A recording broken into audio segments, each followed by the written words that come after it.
Mesdames, Messieurs, bonsoir. Il s'appelle Jean Baudouin Mayo Mambeke. Il est député national élu de Kinshasa dans la circonscription électorale de Moamba, président du groupe parlementaire UNC Ali à l'Assemblée nationale, secrétaire général de l'Union pour la nation congolaise. C'est avec lui que nous allons faire le point de l'actualité de cette semaine. Bienvenue, maître Mambeke Mayo.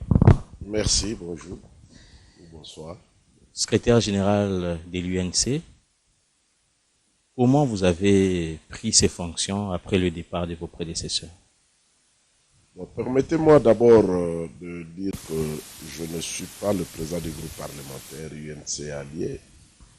C'est plutôt l'honorable Bamporik qui en est le président. Moi, je suis plutôt président de la commission permanente aménagement du territoire et infrastructure. Voilà. Alors, ceci dit, bon, le parti a procédé à sa restructuration. Le président national avait constitué une commission qui a réfléchi et qui a fait des propositions. J'ai été nommé secrétaire général par le président national, l'honorable Vital Kamerhe, et j'ai pris mes fonctions. Je m'active dans le contexte qui est le nôtre. Vous ne craignez pas de connaître ce que vos prédécesseurs ont connu, les départs, tout ça, parce que le point de vue divergeait avec le président national? Bon, je crois que ceux qui sont partis n'avaient pas de revendications idéologiques. Je crois qu'ils étaient pressés de décider sur les alliances. En fait, lorsque s'est tenu les assises de Genval à Bruxelles, en Belgique, quelques-uns ont voulu aller prendre part à ces assises au moment où le parti n'avait pas décidé de sa participation. On ne voyait pas clair. On ne savait pas qui appelait, qui finançait, les objectifs étaient lesquels, ce n'était pas clair. Alors, l'UNC, en tant que parti politique, de son rang, avait estimé qu'elle ne pouvait pas prendre part à une manifestation politique au contour flou. Alors, les amis sont allés et finalement, ça s'est dessiné clairement que c'était un groupe de gens qui avaient décidé de se mettre derrière la candidature de Moïse Katumbi.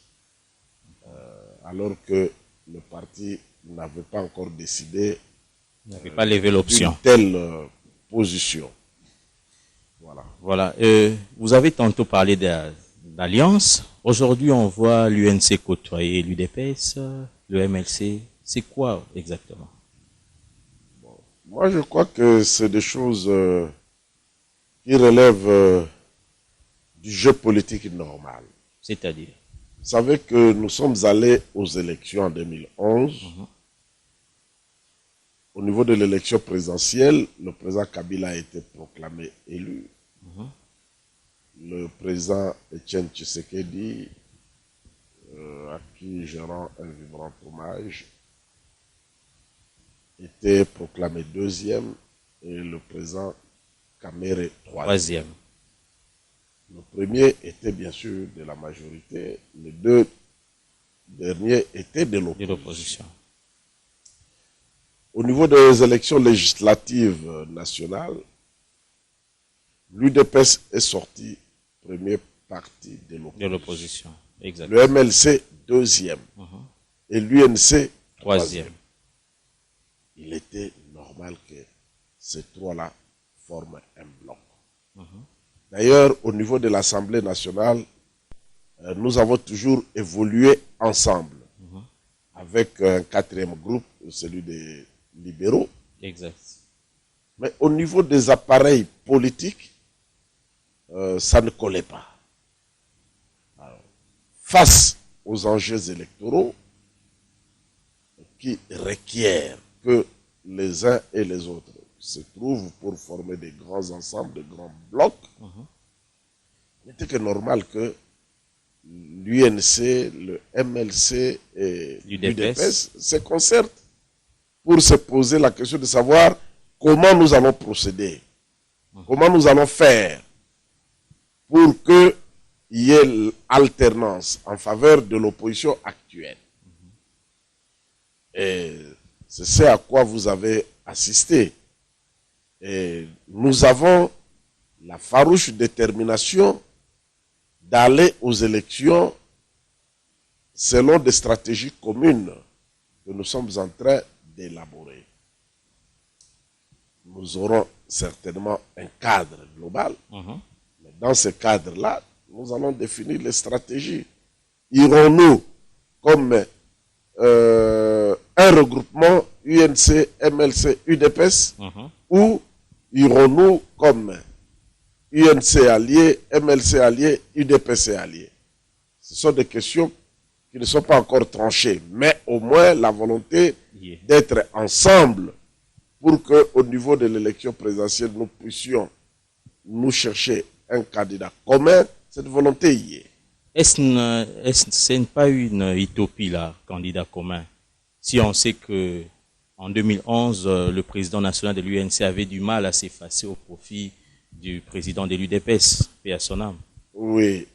Ce qui a manqué en 2011, c'était ce contact du genre de celui que nous avons pris aujourd'hui. Se retrouver ensemble autour d'une table, en parler. Ça n'a pas eu lieu en 2011, malheureusement. Lorsque vous allez en alliance devant les échéances électorales, il faut définir beaucoup de choses. Comme quoi, par exemple? Il faut définir beaucoup de choses, notamment un programme commun du gouvernement. Si nous remportons les élections, comment allons-nous gouverner? Ça, c'est essentiel. Alors, en l'absence de ces débats-là, le regroupement est difficile. Alors, tirant les leçons de la fois passée, c'est comme ça que nous avons commencé par nous côtoyer, par nous mettre ensemble, par discuter, par débattre. Et nous avons un agenda qui prévoit la définition de beaucoup de choses, la clarification de beaucoup de choses. Et il faut être optimiste. Nous positivons la démarche. Nous croyons que nous allons y arriver. Parce que le peuple congolais lui-même a besoin de l'unité au sein de l'opposition. Le peuple congolais lui-même a besoin que ça change, la politique change dans ce pays. Et nous sommes en train de respecter cette volonté du peuple congolais pour que, enfin, ces élections lui apportent entière satisfaction. Donc, si je vous comprends très bien, une fois ces conditions réunies, le président national de l'UNC peut s'effacer au profit d'un autre candidat qui sortira du regroupement. Rien ne va déranger. Nous n'avons jamais fait mystère là-dessus et notre discours est très clair. Nous sommes d'accord pour que nous ayons un candidat commun. Et celui qui sortira candidat commun de l'opposition aura le soutien de l'UNC. Il peut s'agir de Madame Eve Bazaïba, par exemple. Il peut s'agir de Félix Tshisekedi. Il peut s'agir de Moïse Katumbi. Il peut s'agir aussi de Vital Kamerhe. À ce stade, nous sommes en difficulté de vous dire que c'est elle. Mais il faudra qu'on y arrive. Ça, c'est le souhait de la population. Et nous devons y travailler. Et en tout cas, ce qui nous concerne l'UNC, nous avons la bonne volonté d'y arriver. Selon une certaine opinion, l'UNC ne joue pas en jeu. L'UNC n'est pas constant. On en a pour preuve, c'est ce qu'ils disent. Hein. Le président Vital Kamerhe était au PPRD, il a claqué la porte pour créer la veille des élections de 2011 l'UNC, dont vous êtes secrétaire général. Et puis finalement, après Genval, on le voit à la Cité de l'Union africaine. Et puis... Après Genval, il n'a jamais été. Non. Genval, tout ça, il n'a pas participé à Genval. D'abord, avant Genval, on le voit à côté de Moïse Katumbi. C'est son frère. Et puis, c'est passé. Genval, il ne participe pas, on le voit à la Cité de l'Union africaine, Cinco, et puis il rejette même tout ce qu'il a lui-même avait signé au niveau des arrangements particuliers. Il claque la porte même, il demande même à un de ses membres au gouvernement de démissionner. Au fait, qu'est-ce qui ne va pas au sein de l'UNC? Ça, c'est le dynamisme politique de l'UNC. L'UNC n'est pas un parti statique. Je n'en connais pas un d'ailleurs. La réalité politique est dynamique, essentiellement dynamique. Il y a raison pour laquelle alors, on ne peut pas. Léon. Non, vous me posez la question, j'en viens. Allez-y. On ne peut pas être statique en politique. Non, cher ami, je ne voudrais pas aborder ce débat-là parce que c'est un débat qui appartient au passé, c'est un débat que les gens qui ne veulent pas de l'union de l'opposition, de l'unité de l'opposition, adulent. Alors moi, je ne fais pas ce jeu-là. Je dis seulement, comme Christ l'avait dit, que celui qui n'a pas péché jette la première pierre à la femme adultère. Qui n'a pas péché? Donc vous reconnaissez que vous avez péché. Qui n'a pas péché? Nous sommes tous des pécheurs. Qui n'a pas péché? Encore que, moi, Mayo, je n'ai jamais admis, je n'ai jamais accepté et je n'ai jamais compris que le président Kabila soit traité de traître. Non. À quel moment il a trahi qui? Il était au PPRD, secrétaire général. Vous avez L'autorité parlé publique, de j'en viens. Kamere, pas Kabila. Le président Kamere, je vous l'ai dit. Excusez-moi. Il était au PPRD, secrétaire général, président de l'Assemblée nationale. Les troupes rwandaises entrent dans ce pays. Tout président de l'Assemblée nationale, il affiche, il manifeste et il déclare à haute voix sa désapprobation. Il avait mal fait par rapport au nationalisme congolais. Qui peut le faire? Il a perdu son poste, deuxième personnalité de la République, pour la défense des intérêts de la nation. Il n'a pas vu les avantages que cela procurait. Mais ceux qui l'ont traité de traître à ce moment-là, ils sont où aujourd'hui? Vous savez bien que Moïse l'avait traité de traître, pour être clair. Et lui n'est pas avec Kabila. On peut l'appeler aussi traître. La politique est dynamique, il faut faire attention. Il ne faut pas aller vite dans des analyses aussi faciles, dans de jugements faciles. Ne jugez point. Alors, il sort, il quitte, il reste, il a créé l'UNC camp avec ses collègues, avec nous tous ici. 14 mois après. Durant ces 14 mois, il ne recevait qu'injures, colibets et mépris. Alors, devrait-il se suicider politiquement? Non, nous avons créé l'UNC. Et nous sommes allés aux élections 11 mois après la création de l'UNC. Le président Kamere, avec les résultats de Ngoï Mulunda, il est sorti 3e. Avec 7,8%. Presque 8% des suffrages. C'est important. Plus que la population de la République du Gabon. Il n'y a que dans ces pays où on joue avec des gens comme ça. Kamere, c'est quelqu'un qui pèse politiquement. Alors nous créons l'UNC. Nous avons 20 députés, dont 2 nous ont été retirés par les contentieux à la Cour suprême de justice. Nous sommes restés avec 18 députés. Mais c'est un résultat fabuleux. L'UNC en 11 mois a produit des résultats que les partis historiques n'ont pas pu produire. Ça mérite respect quand même. Mais pourquoi avec tous ces résultats-là, vous voulez que nous soyons un parti remorque? Que nous obéissions à l'œil et au doigt à un autre parti politique qui n'est pas le nôtre.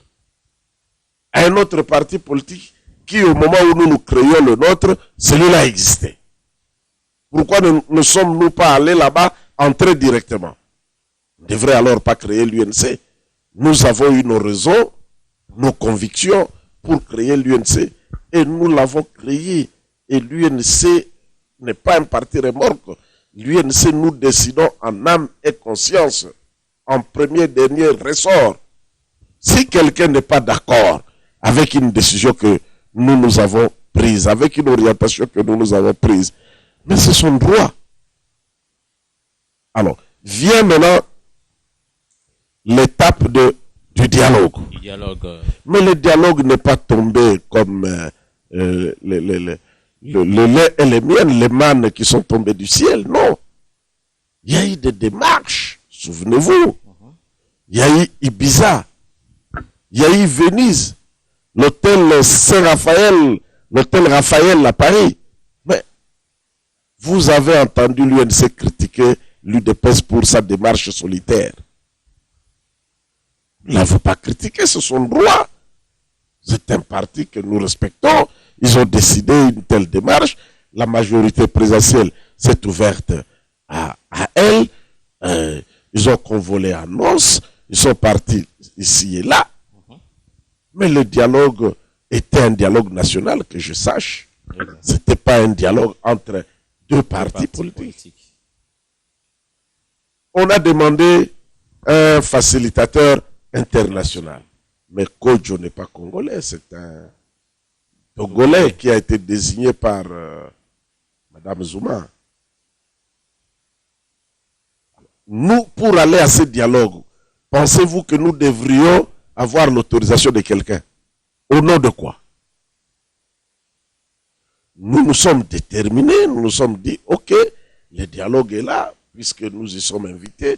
Nous avons décidé, en tant que parti politique, nous avons trahi qui?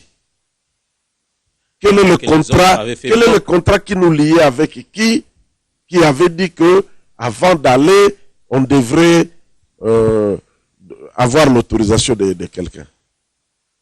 Il n'existait pas. Nous sommes allés en âme et conscience. Ça a donné le résultat que ça a donné. La faiblesse de ce dialogue, c'était le déficit du consensus. C'est que le président de la République va corriger en chargeant la CENCO d'organiser un dialogue avec beaucoup plus de représentativité. C'est ce que la CENCO a fait. Et le résultat de la Cité de l'Union africaine. Et le résultat de la CENCO. Qu'est-ce qu'on en a fait? Mais pourquoi il y a crise aujourd'hui? Le vrai problème, c'est Kabila. Le problème, c'est Kabila. Ce n'est pas l'UNC, ce n'est pas l'UDPS, c'est Kabila. Il ne respecte ni la parole, ni la signature. C'est pour ça qu'il y a crise. Donc, il faut voir... On a eu un gouvernement, le gouvernement Sami Madimanga, où vous aviez plus de 2 membres. Oui. Là, il n'avait pas... Il avait respecté. Même le gouvernement Tchibala, on était là aussi. Oui. Oui. Mais quand est-ce qu'il n'a pas respecté ses engagements?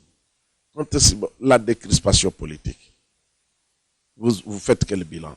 On continue à arrêter les politiciens. Jekoko Moulumba, pas plus tard que hier ou avant-hier. Alors que le procureur a requis 7 mois, le juge est allé au-delà pour prononcer 18 mois. C'est rare. Généralement, c'est le procureur qui est méchant. Et le juge vient avec sa sagesse et il trouve la juste peine. Regarde ce qui se passe. Alors, au moment où nous voulons que ceux qui sont arrêtés pour leurs propos, pour leur comportement politique, soient libérés, il y en a d'autres qui sont arrêtés. Alors, je sais que vous voulez parler du Premier ministre. Parce que ce n'est pas le rassemblement qui a donné le Premier ministre, c'est plutôt Kabila qui a débauché dans le rassemblement. Même si ils se sont séparés, mais au moins, ils sont allés... Bien qu'à l'époque, vous souhaitez que le rassemblement propose 3 noms, à l'époque, au niveau de la 5. nous, on n'avait pas vu d'inconvénient. On n'avait pas vu d'inconvénient que le rassemblement proposa 3 noms. Parce que ce serait toujours les noms du rassemblement. On n'avait pas vu d'inconvénient. Il faut éviter des fixations dans des problèmes de la nation. Il ne faut pas qu'on en arrive à des positions telles que rien que tel, si pas tel, alors le monde peut s'arrêter. Ce n'est pas bon. Ça, nous l'avons appris de nos aînés politiciens congolais. Nous l'avons appris. Alors, mais il reste vrai que dans l'accord, il était dit que c'est le rassemblement qui devait présenter le Premier ministre. Cela était vrai. Mais on avait oublié qu'il y avait un article, il y avait une incise à la fin qui disait conformément à l'article 78. C'est ça qui a ouvert la brèche. Alors, qui a tort, qui a raison? Donnez les noms du rassemblement donné. Le rassemblement que nous ne contrôlons pas, et nous n'avons même pas le droit de le juger, estimer bon de ne donner qu'un nom. S'en tenir à un nom. Et le président a trouvé par là une faille pour débaucher. Il a pris Tchibala, il a mal débauché en plus. Il a pris un incompétent, et voilà où nous en sommes aujourd'hui. Je disais que c'est le rassemblement qui devrait proposer, et le président, lui, il a pris dans le... Nous, on ne voulait pas entrer dans cette querelle d'hommes. Cette querelle d'hommes. Nous sommes entrés dans le gouvernement Tchibala. Mais au fur et à mesure, pendant que le temps passait, nous nous sommes convaincus que ce gouvernement ne remplissait pas ses missions. Aujourd'hui, nous avons la nette impression même que ce gouvernement est dirigé par le directeur de cabinet du président de la République. Le Premier ministre, il est là. Vous venez de le dire tantôt, la nature horreur du vide, si le Premier ministre... Là, ça vient de vous. C'est lui qui autorise les sorties des ministres, c'est lui qui appelle les ministres, qui vont lui expliquer des choses. Il descend sur le terrain, je l'ai vu avec le ministre du Développement rural, mon ami Bikakwira, à Kisenso, pour l'inauguration de pompes hydrauliques. Non, le directeur de cabinet du chef de l'État est un fonctionnaire, un haut fonctionnaire. Il ne participe pas à l'action politique. La Constitution l'ignore. C'est l'assistant du président de la République. Il n'a pas d'ordre à donner au ministre, il n'a pas à interférer. Le président de la République est une institution unipersonnelle. Lui seul est l'institution président de la République. Personne d'autre. Tous les autres là-bas, c'est pour l'assister. Parce que le travail est énorme. Mais alors, un assistant ne doit pas prendre la place du président de la République. Ça, c'est dangereux, ça. Et nous avons dit, non, ce gouvernement ne remplit plus ses missions. Ce gouvernement est totalement dénaturé. Il devient même l'appendice du président de la République. Alors, nous retirons du gouvernement. Et nous l'avons fait, nous nous sommes retirés. Voilà. Donc, je ne vois pas à quel moment nous nous avons trahis et qui était en accord avec nous, avec qui on avait convenu de choses ensemble et qu'on aurait trahi. Je ne vois à aucun moment. Ce n'est pas parce que vous n'avez pas eu le poste de Premier ministre après l'Union africaine que vous avez jugé bon quelques mois après de changer de côté. Non, bien de revenir. Non, l'Union africaine, c'est un autre chapitre. Nous parlons ici du gouvernement Tchibala. Le gouvernement Sami Badibanga. Mais le président Kamer était le premier à féliciter le premier ministre Sami Badibanga quand il était nommé. Nous l'avons tous félicité, y compris moi. Ce n'est pas à cause de ça. Quand nous entrons dans un gouvernement, ce n'est pas pour y demeurer coûte que coûte. Lorsque nous nous convainquons que ce gouvernement a chaviré, ce gouvernement a trahi, nous pouvons nous retirer. la culture de la démission. Ici, cette culture-là est plutôt rare. Et parfois, on empêche aux gens de démissionner. Sous menace. C'est pas démocratique. Et parlons des alliances, Monsieur Jean Baudouin Mayo. Aujourd'hui, quels critères que l'UNC va présenter à ses partenaires pour les accepter comme membres de l'Alliance, comme partenaires pour les élections? Principalement, il faut représenter quelque chose quelque part. Si pas dans tous les pays, au moins dans une circonscription. Il ne s'agit pas de s'encombrer avec les partis mallettes. Il s'agit de former les alliances avec les partis qui ont pignon sur eux. Les partis qui existent, les partis significatifs. Il ne s'agit pas d'être présent sur l'ensemble du territoire national, nécessairement, ce qui serait une bonne chose d'ailleurs, mais il s'agit d'avoir pignon sur quelque part. Quelque part. On vous dit par exemple, je prends chez moi Maïndombe. Il y a un parti là-bas qui est quand même significatif au Maïndombe, le MARC, le parti du vieux Mongouya. Parti qui est significatif. Au Maïndombe, on ne peut pas l'ignorer. Voilà, c'est avec des partis comme ceux-là. Les autres qui ne représentent rien, malheureusement, doivent le comprendre. Doivent soit adhérer à l'UNC carrément, comme membres, soit à l'UDPS, au MLC ou chez mon ami Martin Fayoul à l'ICD, ils n'ont qu'à aller entrer pour aérer aussi l'espace politique. C'est vrai, moi j'en conviens personnellement, il n'y a que trop de partis politiques dans ce pays. Et c'est pas bon. Donc, comme il y a beaucoup d'églises d'ailleurs. Donc avec le seuil, l'introduction du seuil dans la loi électorale, c'est bon. Hein? Ça va favoriser les regroupements des partis politiques. Mais vous voyez que la majorité elle-même qui avait introduit le seuil commence à réfléchir. Hein? Commence à réfléchir. Ils croyaient que c'était seulement en leur faveur. C'est en faveur de tout le monde.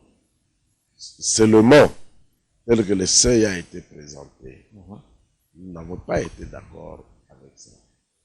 Il y a plusieurs façons d'aérer l'espace politique sans méconnaître les droits des citoyens.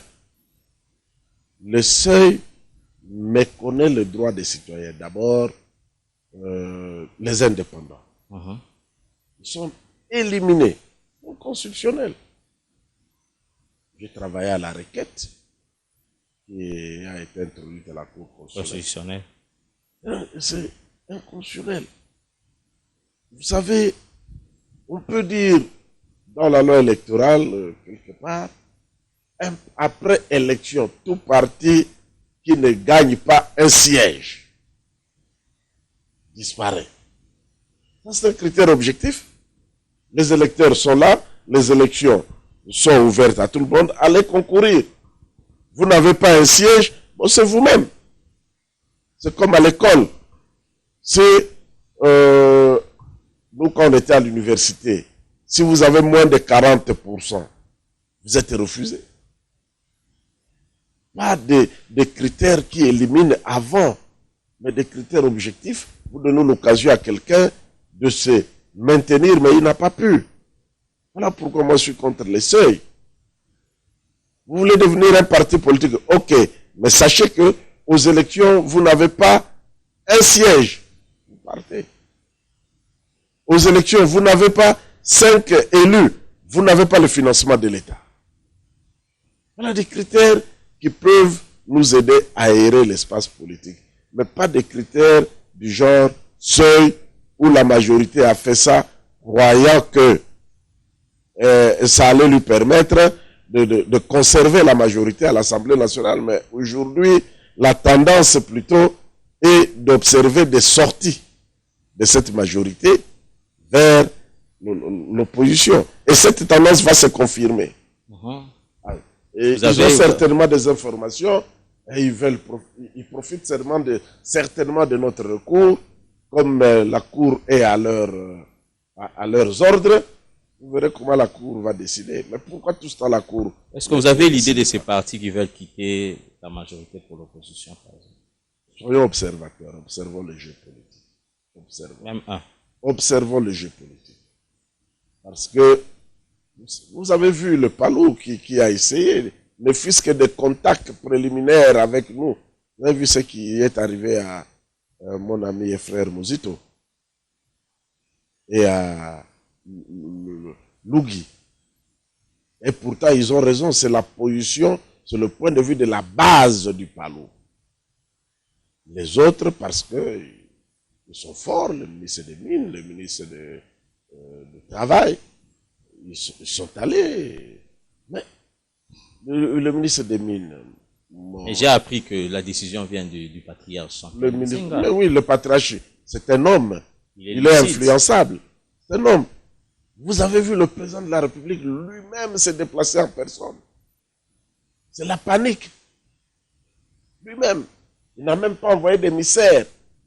Il est allé lui-même. Et pas plus tard que hier, on a fait déplacer les vieux, le patriarche, avec ses 92 ans, pour aller chez le président de la République. Je crois que ça devrait être comment on appelle ça, notre bureau là-bas, chez Litou, le bureau là. C'était pas parler de la nation, parce que comment il allait monter les escaliers là-bas. Alors, vous voyez, on torture le vieux, il manque la paix. Parce que son parti est en train de réfléchir pour se déterminer. Mais que je sache, le Palou a signé avec l'ANP en 2006 pour un mandat. En 2011 pour le second mandat. Et ici, le Palou a signé quel jour? Donc c'est un contrat à durée indéterminée. Un contrat perpétuel. Ils ont même perdu leur liberté. Bon, laissons la démocratie. Oui, parlons de l'UNC. Je le disais tantôt, il y a une crainte dans le chef de vos futurs partenaires. Hein? Non, de Kabound, pas de nos futurs partenaires. Mais c'est quand même le secrétaire général. Le secrétaire général de l'UDPS. Oui. Jean-Marc Kabound. J'en conviens, il est secrétaire général de l'UDPS. Donc il engage le parti. J'en conviens. Dans le statut de l'UDPS, ce n'est pas le secrétaire général adjoint, M. Malo. J'en conviens, mon cher. Nous ne sommes pas des entreprises. Nous sommes des entités politiques.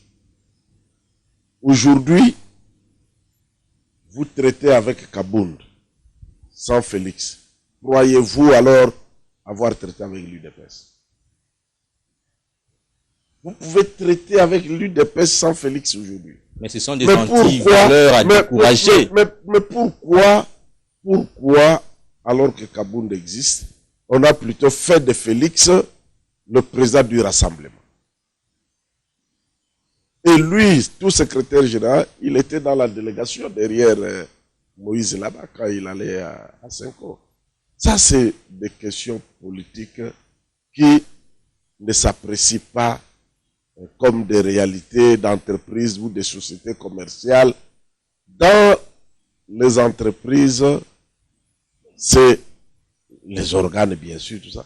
En politique, il y a aussi l'aura.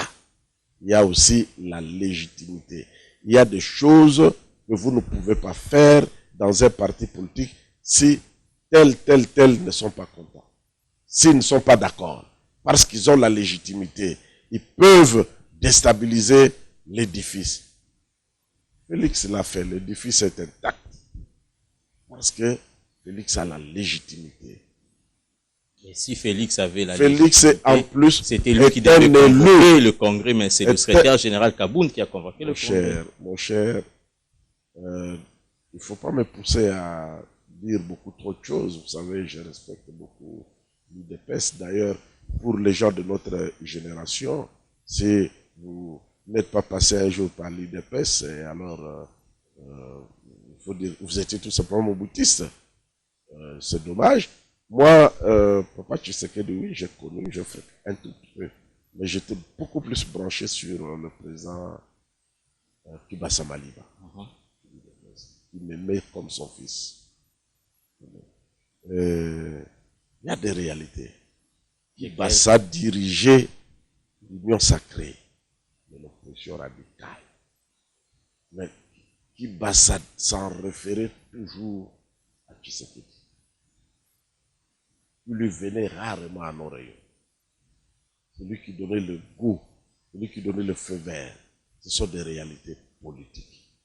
Aujourd'hui, vous ne pouvez pas parler de l'UDPS, à moins que vous parliez d'une autre UDPS. En tout cas, l'UDPS de Tshisekedi Etienne, vous ne pouvez pas parler de cette UDPS en ignorant Félix Tshisekedi. Il pèse et c'est lui qui oriente. D'ailleurs, sous peu, il en sera le président. Il n'y aura pas Donc, de vous surprise connaissez à ça. déjà. Il n'y aura pas de surprise parce que c'est la réalité. Nous sommes des politiciens, nous vivons ici. Ce n'est pas quelque chose qui se place sous la planète Mars. C'est ici avec nous, à côté de nous. Voilà. Honorable Jean Bodouin Mayo, aujourd'hui, demain, au niveau de New York, va commencer une réunion sur le renouvellement de la mission des Nations Unies pour la stabilisation du Congo. Vous êtes député national. Est-ce qu'aujourd'hui, il est opportun de voir la MONUSCO plus de 10 ans après rester en RDC? Plus qu'opportun. Aujourd'hui, plus que hier. Oui. Qu'est-ce qui vous fait dire ça?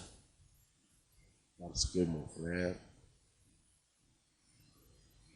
s'il n'y avait pas MONUSCO, les M23 là seraient arrivés ici.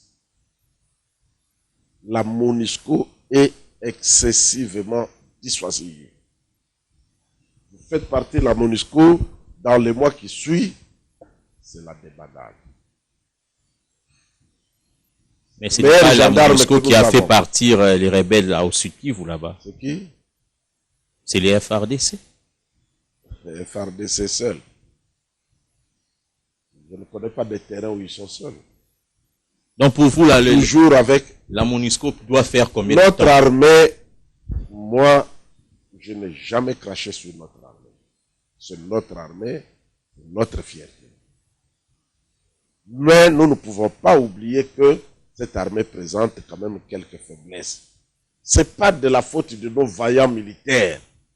Nous avons des vaillants militaires et des guerriers. Le général Etumba, il a fait l'école militaire.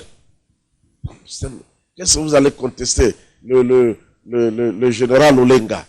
Nous avons des militaires, des vaillants militaires. Nous avons. C'est le problème d'organisation. Est-ce qu'ils ont le dernier mot? Est-ce que ça dépend d'eux? Je n'en suis pas sûr. Nous devons, avec nos vaillants militaires, recréer l'armée nationale qui doit être apolitique. Recréer la police qui ne doit pas tuer les citoyens.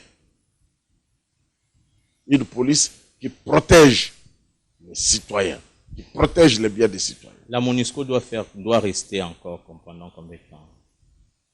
Jusqu'à ce que nous puissions stabiliser la situation de notre pays. Elle n'est pas stable. Il y a plus de 17 ans qu'elle est Oui, ici, hein? Plus de 17 ans, mais qui sont à la base? C'est eux. C'est nous. C'est nous qui font des rébellions, qui arment les maï-maï. On trouve les cartouches de même numéro que celles qui se trouvent ici. Ça, c'est la MONUSCO. Ça, c'est nous-mêmes. Il faudra que nous puissions nous discipliner. Et pour ça, il faut un commandement fort. Il faut une direction convaincue et acquise à la cause de la nation. Comme le fut Mouzé. L'UNC croit aux élections? Oui. Il faut qu'il y ait élection. Le 23 décembre. Oui, il faut, parce que s'il n'y a pas élection, au 23 décembre, le pays va sombrer. Mais pourquoi alors adhérer à la démarche du CLC, tout ça? Pourquoi? Parce que mais qui vous a dit que le CLC a pour mission de retarder les élections? Au contraire, le CLC fait de marches, organise des marches pour contraindre, pour donner au peuple l'occasion. Dans leur communiqué, c'est d'abord pour respecter, appliquer intégralement et libérer le pays. Bien, et libérer le pays, et libérer le pays. Prenez les déclarations de la CNC. Libérer le pays de la dictature. C'est écrit. Et en plus, l'accord. Mais jouer un jeu franc, donnant l'occasion à tout le monde de venir jouer, que le meilleur l'emporte. Pourquoi on bloque Moïse? C'est pas mon candidat, mais c'est un frère, un Congolais. S'il n'est pas là, c'est ça. Aujourd'hui, C'est en votre on vient faveur, dire, non, ça, il faut, à vaincre sans péril, il n'y a point de gloire. C'est que tout le monde se batte. Aujourd'hui, on vient là, on nous dit Moïse a cessé d'être Congolais. Mais c'est le même Moïse qui fut gouverneur ici. C'est le même Moïse qui a gagné les élections plus que tout le monde au Katanga. À 2 reprises, c'est le même. Au même moment, nous avons vu un premier ministre nommé avec un passeport belge. Mais c'est le même pouvoir qui a fait que ce premier ministre travaille. Pourquoi 2 poids, 2 mesures? On ne dirige pas un pays comme ça. On ne dirige pas. C'est même ridicule. C'est ridicule. Il faut le laisser qu'il vienne, qu'il se batte. S'il l'emporte, tant mieux. Sinon, pourquoi éliminer les gens à partir du bureau en multipliant les conditionnalités? C'est pas élégant en politique. Est-ce que aujourd'hui Vital Kamerhe peut s'effacer au profit de Moïse Katumbi? Mais je vous ai dit au début de cette émission que si, après concertation de l'opposition, il ressort que c'est Moïse Katumbi que tout le monde doit soutenir, oui, pourquoi pas. Mais de même, s'il ressort que c'est Vital Kamerhe, Moïse aussi, je l'espère, le soutiendra. Vous en êtes sûr? Je dis je l'espère. L'épisode 2011 ne va pas se répéter. Je ne peux pas être sûr à sa place. Je dis, je l'espère qu'il jouera franc jeu. Vital Kamerhe a refusé de céder la place à Tshisekedi, malgré l'aura de Tshisekedi. On a parlé de tout ça. Malgré le temps, l'expérience de Tshisekedi. On a parlé de tout ça. Nous allons garder les images. Nous avons créé l'UNC, l'UDPS existait. Tshisekedi était en vie, le papa du moins. Il était en vie.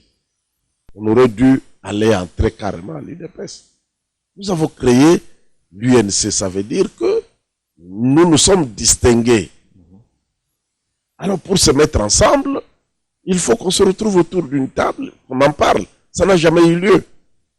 Mais aujourd'hui, nous sommes en train de nous efforcer pour qu'on s'entende, qu'on se mette d'accord. Nous voulons faire les choses autrement. Oui, aujourd'hui, quelles peuvent être les faiblesses qui ont empêché Vital Kamerhe d'accéder à la magistrature suprême?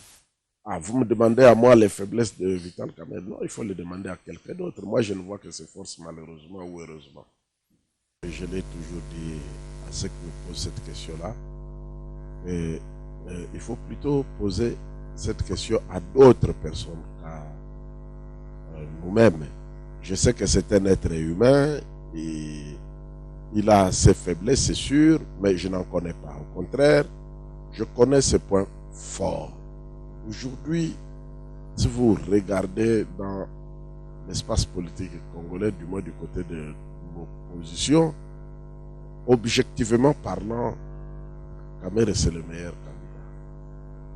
Pourquoi je l'ai dit? C'est quelqu'un qui connaît le pays. Il a travaillé. D'abord, c'est un universitaire full. Il a terminé la faculté de sciences économiques ici. Il est en train de préparer son doctorat en sciences économiques à l'université américaine de Grèce. C'est quelqu'un qui a été plusieurs fois conseiller des ministres, voire même directeur de cabinet. Il a été au service national avec le général Kaloumé. Il a été à la structure que Mouzé avait créée pour le suivi des relations avec la MONUSCO, à l'époque MONUC, je crois. Il a été ministre de l'information. Et il a été président de l'Assemblée nationale, deuxième personnalité de la République. Il connaît les dossiers, il connaît le pays. Quand on dit le budget de l'État, il sait ce que c'est d'abord pour être économiste, ensuite pour avoir été président de l'Assemblée nationale. Vous pouvez, après l'émission, aller demain au palais de la nation, au palais du peuple, je voulais dire au palais du peuple, demander aux fonctionnaires de l'Assemblée nationale le meilleur président qu'ils ont connu. Je vais vous dire que c'est Vital Kamerhe. Je crois que Vital Kamerhe a des points forts. C'est quelqu'un, si on met de côté la jalousie, la mauvaise foi, c'est quelqu'un qui peut diriger ce pays. Et il n'y a pas ce genre de profil. Ça ne pilule pas l'opposition. Je ne dis pas que c'est le seul. Il y en a aussi, comme les Batungulu là. Alors, donc, pour moi, Kamerhe a certainement des points faibles. C'est un homme, mais que je ne connais pas. Je connais plutôt ses points forts. C'est le meilleur candidat pour l'élection présidentielle, du moins du côté de l'opposition. Mais, comme je l'avais dit tout à l'heure, nous allons nous mettre ensemble, on va évaluer, on va apprécier. Que les gens arrêtent la jalousie, qu'ils arrêtent l'égoïsme. Voilà. Merci beaucoup Jean Baudouin Mayo Mambeke d'avoir répondu à notre invitation.